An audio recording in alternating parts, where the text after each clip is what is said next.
यस्य रूपमधिकम् प्रच्छन्नगुप्तं धनम् विद्याभोगकरी यशः सुखकरी विद्या गुरुणा गुरुः विद्याबन्धुजनो विदेशगमने विद्या परं दैवतम् विद्याराजसु पूज्यते न तु धनम्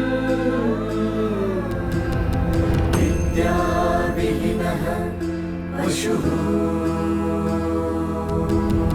विद्या प्रशस्यते लोकैः विद्या सर्वत्र गौरवा विद्यया लभते सर्वम् विद्वान् सर्वत्र पूज्यते ज्ञानेन सदृशं पवित्रमिह विद्यते न हि ज्ञानेन सदृशं पवित्रमिह विद्यते न हि ज्ञानेन सदृशं पवित्रमिह विद्यते.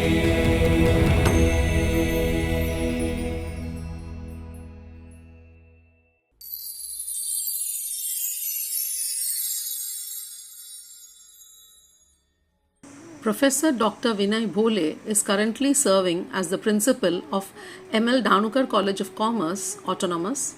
He is a former principal and professor of Model College, Dombivli, Autonomous. He is the author of 10 books with forewords written by eminent personalities including Hon'ble Shri Devendra Fadnavis, Dr. Dhananjay Datar, Hon'ble Shri Bhagatsingh Koshyari, Dr. Bhushan Patwardhan, Dr. S.C. Sharma, Dr. Vinay Sahasrabuddhe, Honorable Srimati Sumitra Mahajan and DIG Shri Pravin Dixit. He has received more than 15 awards for his outstanding contribution to education and literature. His book titled Samudramanthan has been honored with the Sahitya Puraskar by the Marathi Sahitya Parishad, Vadodara. He possesses an exceptional academic profile with 31 educational qualifications specializing in commerce and management, accountancy, economics, general laws, psychology, criminology, philosophy, and related disciplines. He is a NAAC Assessor and has been nominated as a member of the UGC College Inspection Committee. He has guided several reputed colleges in Mumbai and its suburbs in the process of obtaining the autonomous status from the UGC. He has published over 300 articles, including more than 70 research papers and 35 publications in national and international journals. He is a member of the Board of Studies, Academic Council and Governing Council of various colleges, including the Board of Studies of the Mumbai University, and is also a ph.d. research guide at the University of Mumbai. He has delivered 137 lectures as a resource person at various academic forums. In 1988, as a student of TY-BCom, he had secured the first rank at the national level research competition organized by the Maharashtra Chamber of Commerce. Apart from academics, he is a project director at the Rotary Club and an active member of the Dombivli Gymkhana. His academic pursuits also extend to Modi script, Vastu Shastra, numerology, gemology, astrology, and iconography, that is Mandir Shastra. He has been granted the prestigious membership of the Bharat Itihas Sanshodhak Mandal, Pune. Let's welcome Vidyavachspti, Dr. Vinay Bhole.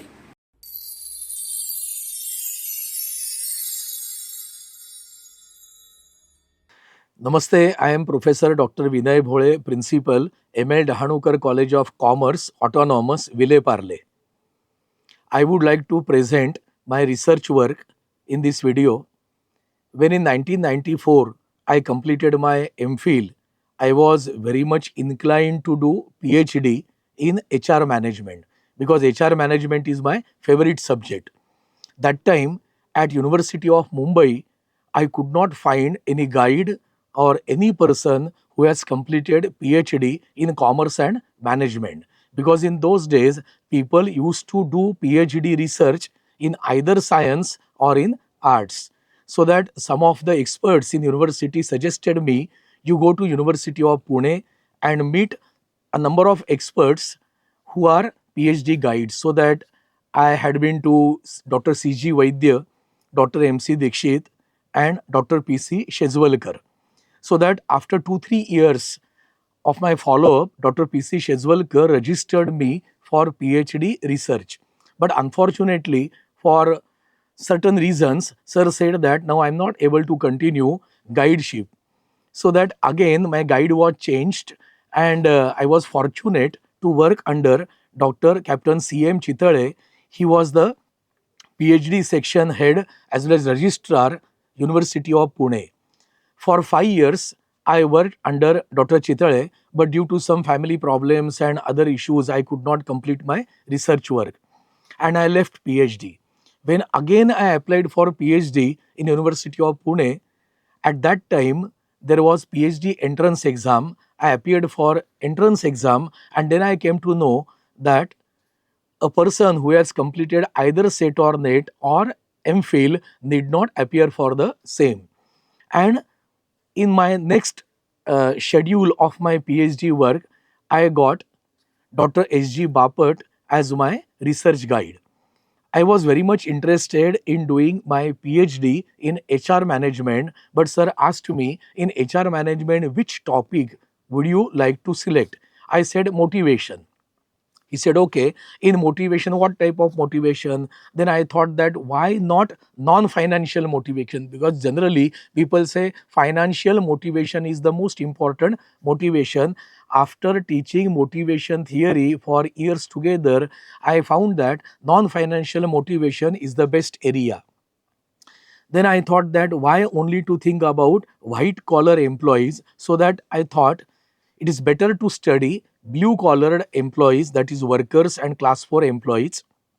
So ultimately I framed my topic like a comparative study of non-salary motivational incentives to the industrial workers and industrial harmony during pre and post era of VRS, a critical study with a special reference to the select industrial units in Mumbai metro and suburban industrial area for the period 1990 to 2000 and 2000 to 2010. Now you will feel that why exactly this type of topic I have taken. The reason is that 3 expert guides, they guided me that how to exactly select the topic, and resultantly the topic heading, the title has become so big. Basically, I have studied non-salary motivational incentives to the industrial workers. Then the era selected by me was pre-VRS era, VRS era, and after VRS era, what was the worker psychology.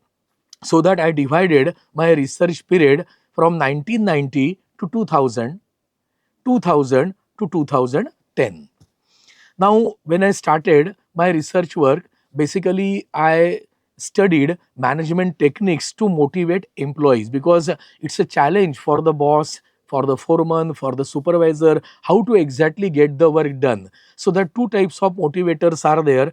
One is financial motivators, the another one is non-financial motivators. Now, when we study why these non-financial motivational factors are important, because when you provide money, workers, what they say, it is my privilege, it is my right, it is my fundamental right. As I am working in your company, I must get salary, I must get some extra incentive like bonus. They say that it is my fundamental right. But other than these financial motivational factors, there are some factors like appraisal, praise, or recognition. All people like it. Status and pride. No one should be insulted. There should be some status, pride, and dignity to the work.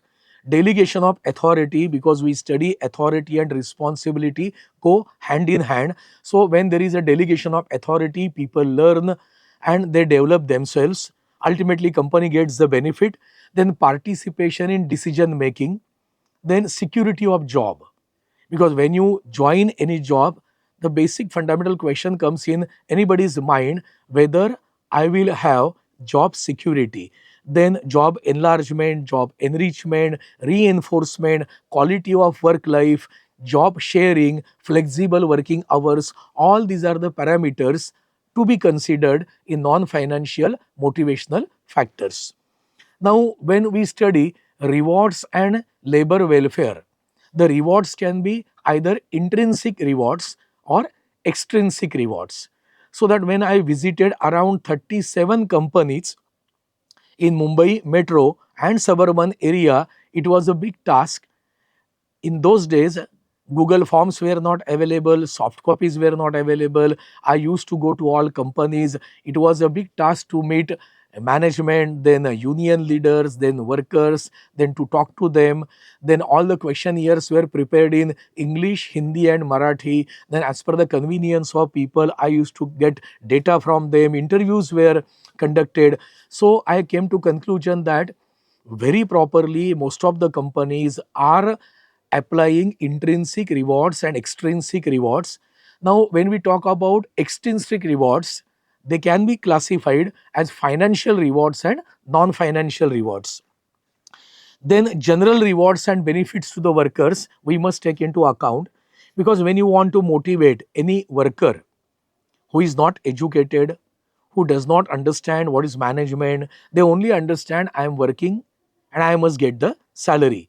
So that what type of general rewards and benefits to the workers to be provided, I studied all that and I came to know that they need safety shoes and safety clothes. Then canteen facilities, that too at subsidized rates. Then transport facilities, they are expecting that. Then restrooms for workers, especially female workers. Then changing rooms, creche facility, due to which female employees become more comfortable. Then clean and neat toilet blocks, washrooms and bathrooms, basins and mirrors. Then bank extension counters, schools with good educational facilities. Some of the companies are providing residential campus facilities to the workers, and naturally workers expect for our kids we must get proper schools with good educational facilities. Then recreation centers, auditoriums, all these are the general rewards and benefits workers are expecting. Then the next part I studied, because before 1990 or rather between 1970 to 1990, what happened, trade union movement became very powerful in Mumbai and suburban area. Many political leaders, they got involved into political movements as well as unionism. Then what happened, ki many gundas and dadas, they became political leaders as well as union leaders. And then it was very difficult for company managements to run the business. And after 1990 till 2000, era got developed where VRS, that is voluntary retirement scheme, became a common factor for cost cutting and to avoid notorious factors in factories and company management. So that it was a turning point in industrial relations. Now, when we consider what are the limitations of trade union movement, why exactly this VRS factor came in industrial relations, though unions were very strong. Here three factors are very important. First is what? Company managements tried to support the workers, and because of that there was a low membership for unions. Then poor financial positions of most of the trade unions, this was another factor. And trade unions always found that they had absence of full-time office bearers. So that due to these three factors, trade union movement became weak in Mumbai metro and suburban areas. Now, what were the measures to improve the trade union movements? And these measures were missed out by all these trade union leaders. First is what? Union missed out the very basic factor, that is strength lies in unity. When people are together, naturally they can perform very well, they can negotiate, but most of the unions, they forgot the factor strength lies in unity. Then to remain free from unwanted politics. This is a very major consideration. They lost it. Then third is their leaders from members. When unions were hijacked by political leaders, most of the senior members of union were of the opinion, we understand our difficulties, we understand our problems, and why these political leaders are interfering in our activities, so that leaders from the members were missed out. Then single union policy was not there in most of the companies. There are very big companies having 45,000, 50,000 workers, where 3, 4, 5, 10 unions were working. Then, like political parties in today's era, voters get distributed like that, workers got distributed, and there was no strength, there was division of workers, there was no single union policy, and responsible workers were not the members. So because of all these reasons, trade union movement lost its value. Then why the industrial dispute started? Because people were of the opinion that we must get share in profit of the companies, because all of us we know 1991 is a very important year. What happened in 1991? Indian government accepted open door policy, globalization, liberalization and privatization, so that foreign players started coming to India, foreign direct investment, then many foreign collaborations, joint ventures. Resultantly, what happened? Many of the companies, they increased profitability.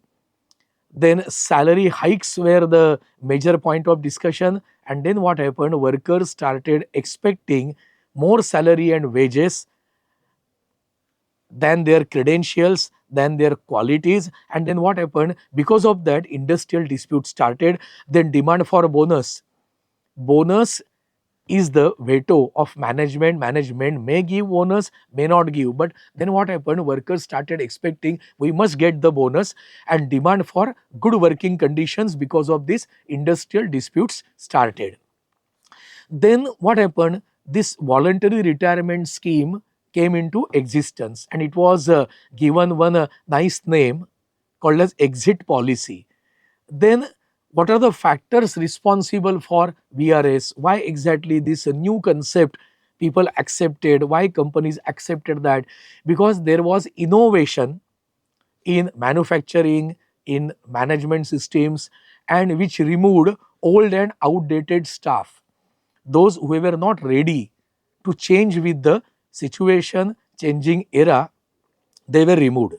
Then introduction of new products, and people with the traditional ideas were not ready to accept these new products. Business re-engineering process started, product obsolescence was there, technology obsolescence was there, then change in technical know-how, then takeovers and mergers need excess manpower to be removed, then cutthroat competition was the problem, due to which cost cutting became essential, joint ventures and foreign collaborations were very common, industrial and general economic recession started, then reorganization of business was necessary, and all these factors were responsible for exit policy. Now, what were the conditions for VRS? Because when company says that now people must apply for VRS, when they say must apply for VRS, it becomes CRS, compulsory retirement scheme. So in many companies, managements appointed counselors, investment consultants to convince the workers what should be the condition for VRS. One nice factor I observed in one company, what they did, those workers whose sons and daughters are settled, whose wife is working, in whose case financial problem is not there, those workers who have got some business, family business, or some additional income through rent or any other source were given priority. They were convinced. Then those workers who are not feeling well, those who were hospitalized, who have some disability, were given VRS. And care was taken that those who are needy, those who are really sincere should not come in the clutches of VRS. So what were the conditions? Whether there is a surplus manpower. If surplus manpower is not there, there should not be VRS. Then who wants to introduce VRS, whether it is to be introduced by management, whether workers have demanded the same, whether union has demanded the same. So the second very important factor is there, who wants to introduce the VRS.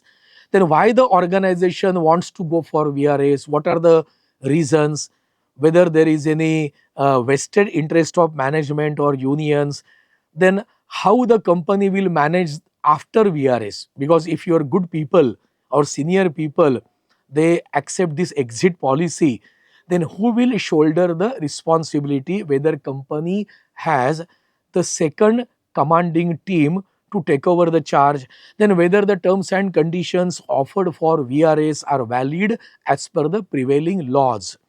Because when VRS or CRS is given, labor law, income tax law and various other acts are to be taken into account, and all these factors become conditions for VRS.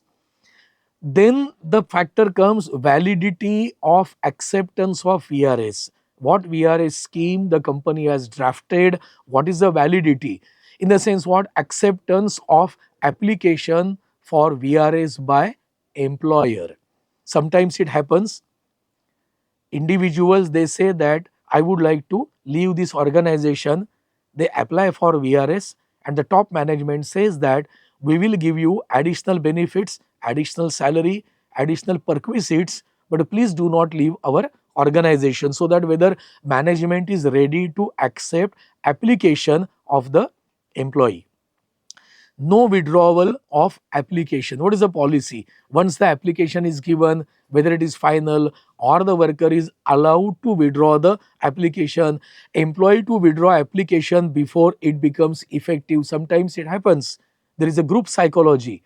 Somebody has given application for VRS, many other friends have given, and then they feel that how to sustain after VRS, so that they say that by mistake I have applied, I have not studied these conditions and I want to withdraw the application, whether it is allowed. Then employee opting for VRS, whether they are eligible to pay for backdated pay revision. In the sense, what if pay revision comes after 2 years and in between the worker has taken VRS, whether this revision with effect from its implementation will be applicable to the person who has opted for VRS. Whether with the valid reason employee can withdraw the application, then application cannot be processed for the workers under legal action. There are some people, they are under scanner of the company, they have done something wrong, and because of that what happens, company files suit against them, whether these workers they are suspended or they are still in job but a court case is going on. In that case, whether they can apply for VRS. VRS employee in the sense, what the person who has applied for VRS cannot be reappointed in the same organization. What is the policy? So that validity of acceptance of VRS is a very important factor. Sometimes what happens here, some people they apply for VRS, they take all the benefits from the companies and again they apply to company and say that I will join this company on contractual basis. So it was a task for a company to decide whether to reappoint this type of workers. Then when VRS is given, what type of compensation is to be paid? So that provident fund as per the prevailing conditions that has to be paid to the employees. Then gratuity as per the law. Then earned wages, like earned leave, earned wages are there. Then statutory bonus is to be paid to the worker, leave salary, leave encashment what we call that, pension if applicable, then leave travel allowance, then any other benefit according to the VRS scheme. Many factors are there as per the company management and its policy. Various type of compensation benefits were given to the workers. Then it was very much necessary to study voluntary retirement scheme and the tax laws, because the payment of gratuity is exempted from the income tax. Statutory retrenchment compensation is tax free. When the workers are removed from the job, it is called retrenchment. So, statutory retrenchment compensation is tax free.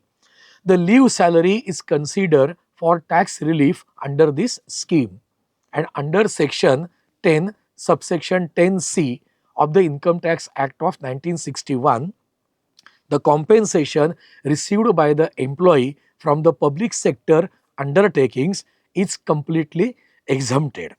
Now, when I studied merits of the voluntary retirement scheme, I came to know that reduction in the labor cost is the major advantage to the company managements. Then employees, employer, trade unions, trade union leaders and the government authorities, they must resolve all the difference of opinions, so that this is the best policy where all these differences can be resolved. No legal hurdles should be there, because once the people who want certain benefits, they are given with the benefits, they leave the organization, then the remaining employees who want to continue the job, who are in need of job, can continue their job schedule very comfortably without any hassle. Then VRS gives better compensation than retrenchment, because if the worker is retrenched, then it is like CRS.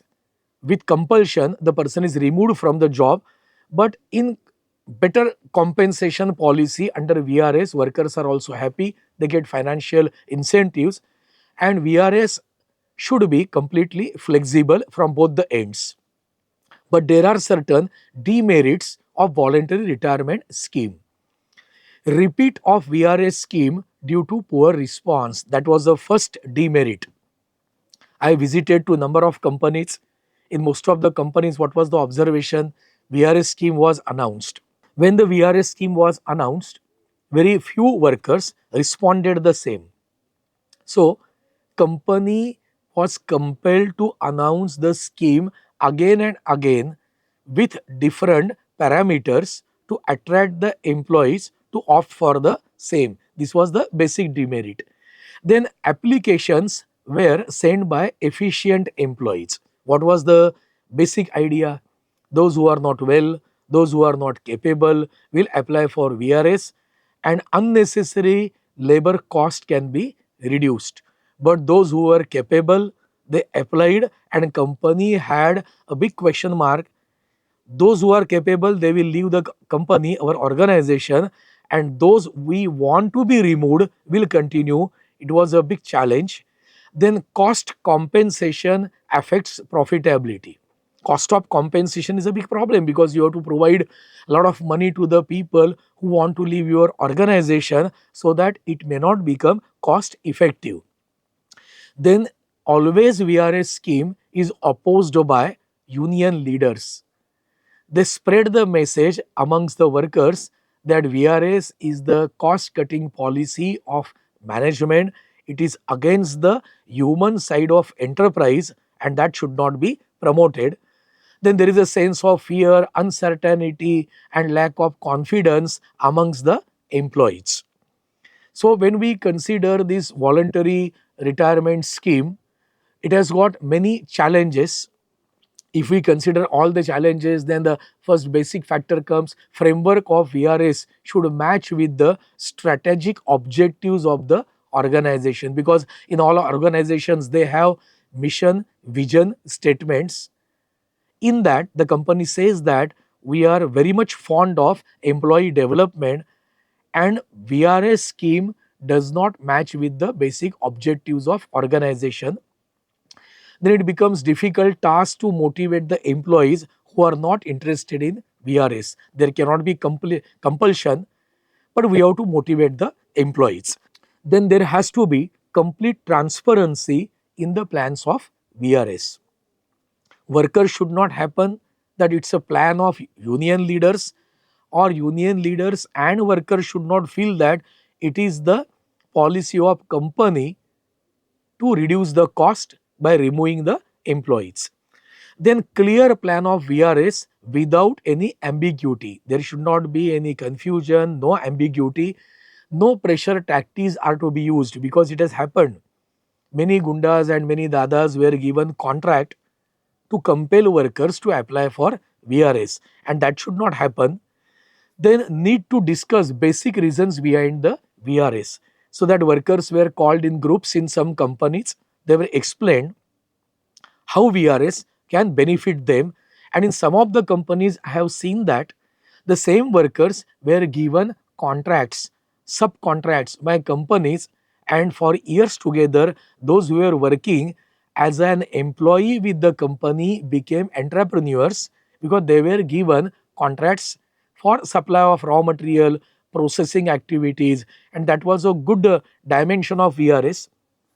Then the point comes whether it is necessary to plan the work schedule with the remaining employees, because if you have got 1000 workers and out of that 200 workers are given VRS, then whether the remaining 800 workers with the available facilities and resources are able to work with the given time schedule.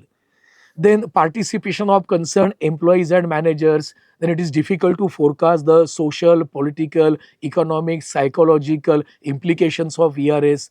They need to guide workers in post-retirement financial management, because it has happened. In 1990, initially what happened, many workers were given lot of money as a retirement benefit. They purchased gold, they purchased cars, they purchased luxurious flats, and they wasted their money, and it was very difficult for them how to cope up with daily needs. So it is very necessary to discuss with the retirement benefits to encourage the employees who have taken VRS to undertake outsourced contracts to utilize their skills and expertise. So these are all challenges I have observed in implementing VRS. Then reasons for VRS from the side of organization, because that side also we have to consider. What happens in most of the companies, high wages are given, higher salaries are given, other incentives are given, and company finds it difficult to pay such emoluments. Then inefficiency and inability of the worker, this is the basic factor, because in economics we say individual differences are there. Another one factor is there is an inability of the management to accept and adjust the change. Then restrictive work practices in the organization, then introduction of modern machinery which is unsuitable for the existing workforce, then low productivity of the workforce, then decision of outsourcing sometimes is taken, then discontinuation of the existing product. Workers are unwilling to acquire modern skills and knowledge due to the mental block. It is a natural human tendency. Something new comes, people like to oppose that. Resistance expressed by the trade unions for the change. Then high cost of land and maintaining the land and building, because many companies in those days, they shifted their production centers from Mumbai to Goa, Aurangabad, Nashik and Gujarat, because they wanted to have benefits from IDCs, Industrial Development Centers, that is MIDC in Maharashtra.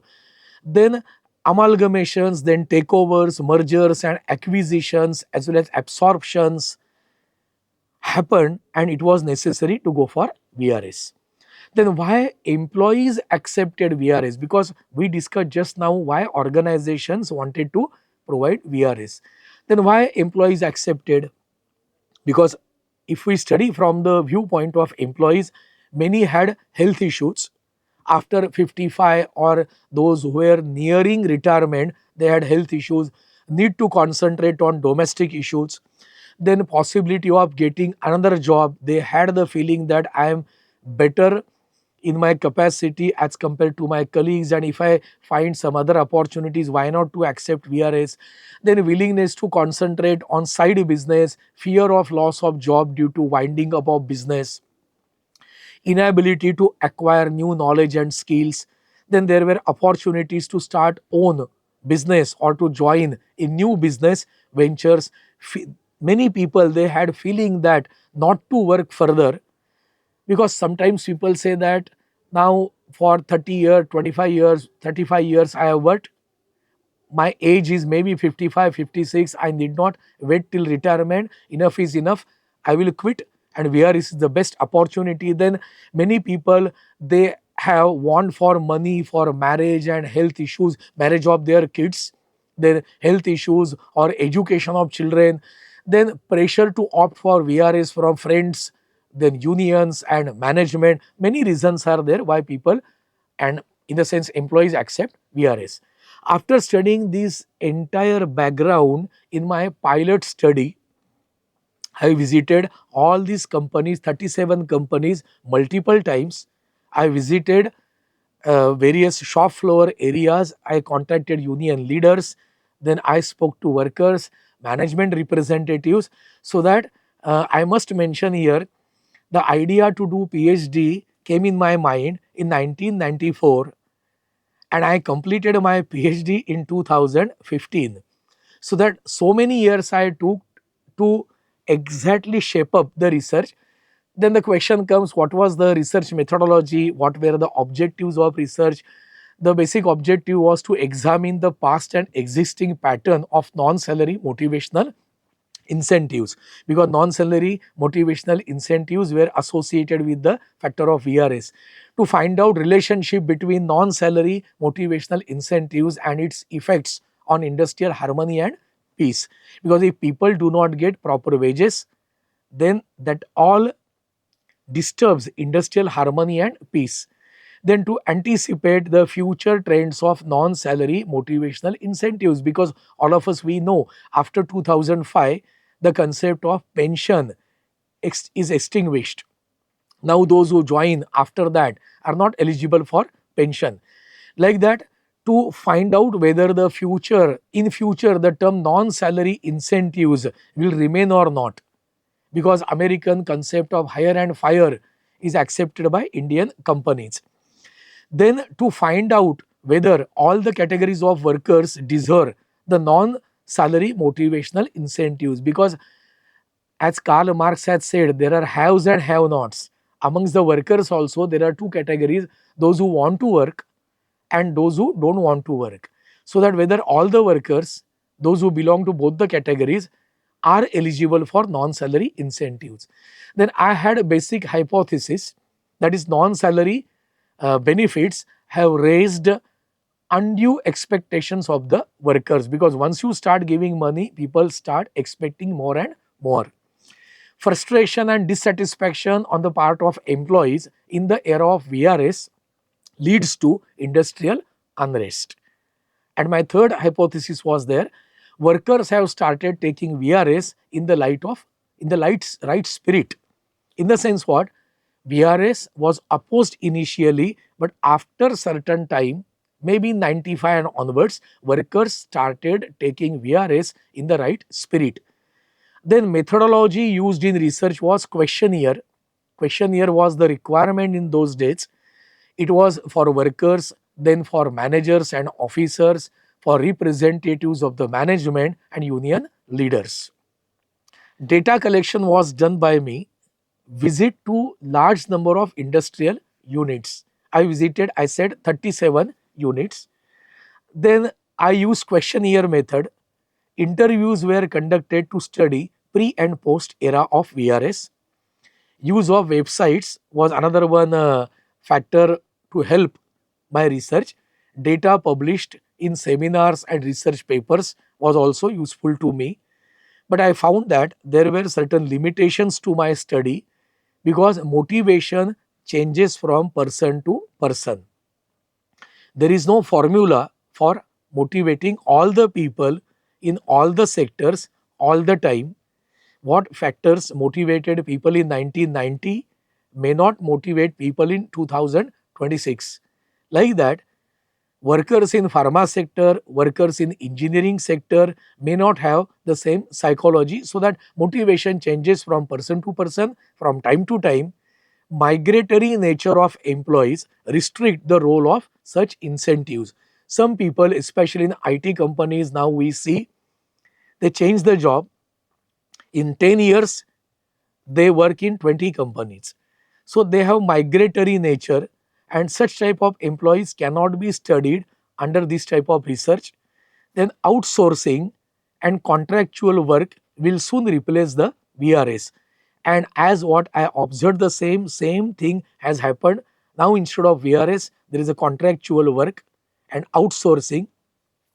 Then the question comes that what type of welfare facilities provided by all these 37 companies, and then also VRS was accepted. These all companies provided proper potable drinking water, latrines and urinals, spit-ons, then subsidized food at canteen, safety measures, PF and ESI contribution, free transportation, rent-free accommodation, free education to the children of workers, creche facility, all these facilities were provided to the workers.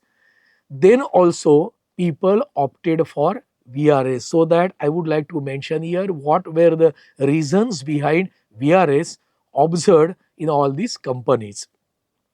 What happened?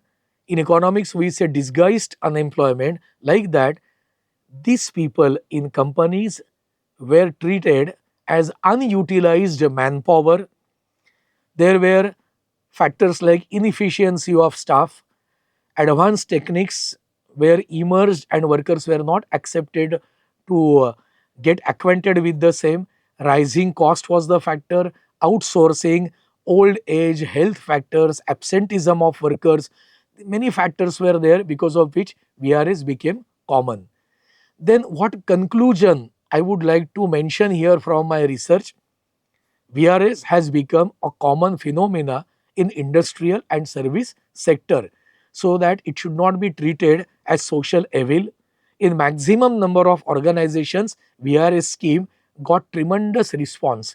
Initially it was opposed, but then it was accepted by the workers and union leaders.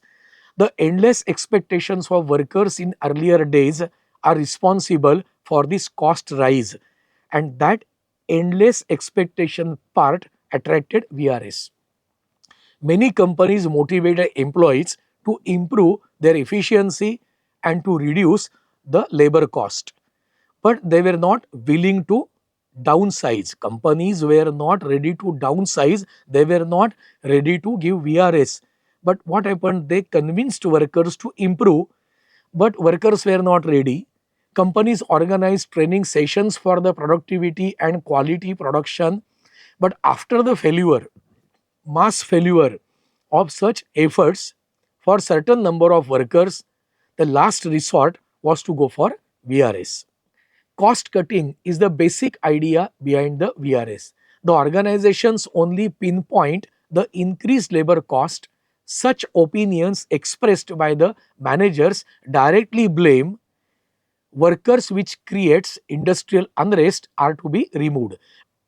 Majority companies could implement smoothly the plan of VRS, means the workers have accepted the same without any trouble, without any hassle. Many respondents, in the sense workers and union leaders, have planned to go to native place for agriculture or by selling their assets to have funds for investments yielding regular income. Thus, workers have started accepting the element of VRS in the right spirit. If only inefficiency of workers is pointed out, it becomes a direct subject of conflict and result into industrial unrest. So it's a very important point that either union or company management should not only pinpoint inefficiency of workers while providing VRS to the workforce. Then companies have introduced automation and outsourcing for filling the vacant places created out of VRS. In some cases, adamant and non-cooperative nature of workers results into their own losses. This was also a very important observation. Then at the fag end of my discussion, I would like to mention here recommendations for the research studies, further research studies. VRS should not be adversely affecting integrity, discipline, honesty and morale of the workers. The organization suffering from losses out of increased competition and cost of production should merge with the big organization to protect the workers, because if the mergers and takeovers are taken in right spirit, there is no scope for VRS. The organization must try to reduce material cost, power cost, factory maintenance cost, marketing cost, advertising cost without blaming on labor cost, because these are all cost factors. VRS creates social tension of unemployment and income inequalities.